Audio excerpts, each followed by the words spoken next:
Anappanthi service സഹകരണ ബാങ്കിന്റെ കച്ചേരിക്കടവ് ശാഖയിൽ പണയ സ്വർണം തട്ടിയ കേസിൽ ഒളിവിലായിരുന്ന ബാങ്ക് ജീവനക്കാരനും CPM മുൻ ബ്രാഞ്ച് സെക്രട്ടറിയുമായ സുധീർ തോമസ് അറസ്റ്റിലായി. മൈസൂരുവിൽ നിന്നാണ് പോലീസ് സുധീറിനെ പിടികൂടിയത്. കേസിലെ മുഖ്യപ്രതിയാണ് സുധീർ തോമസ്. 60 ലക്ഷത്തോളം രൂപയുടെ പണയ സ്വർണം തട്ടിയെന്ന കേസിലാണ് ഇയാൾ പിടിയിലായത്. കൂട്ടുപ്രതിയായ മറ്റൊരാൾ കഴിഞ്ഞ ദിവസം അറസ്റ്റിലായിരുന്നു. 60 ലക്ഷത്തോളം വില വരുന്ന 18 പാക്കറ്റുകളിലായുള്ള പണയ സ്വർണമാണ് കവർന്നത്. ഓരോ നിർമ്മിതികളിലും വ്യത്യസ്തതയുണ്ട്. അവ ഓരോന്നും കൂട്ടിയോജിപ്പിക്കുവാൻ വർഷങ്ങളുടെ പാരമ്പര്യമുള്ള ഒരു നാമമുണ്ട്. Woodmart. Sofa set, bedroom set, dining table set,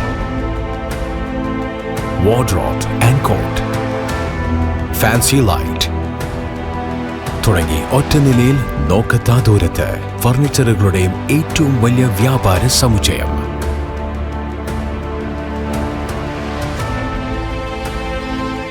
Woodmart, എഡു road, മാടത്തിയിൽ, ഇരട്ടി റോഡ്, മട്ടന്നൂർ. മലയോരത്തിന്റെ സ്വന്തം പ്രാദേശിക ചാനൽ HNN. നിങ്ങളുടെ നാട്ടിലെ വാർത്തകളും വിശേഷങ്ങളും ഞങ്ങളെ അറിയിക്കുവാൻ വിളിക്കൂ 9447691771 9074215391. നിങ്ങളുടെ നാട്ടിലെ വാർത്തകളും വിശേഷങ്ങളും ഞൊടിയിടയിൽ അറിയുവാൻ ഏജന്റ് ന്യൂസ് ചാനൽ സബ്സ്ക്രൈബ് ചെയ്യൂ.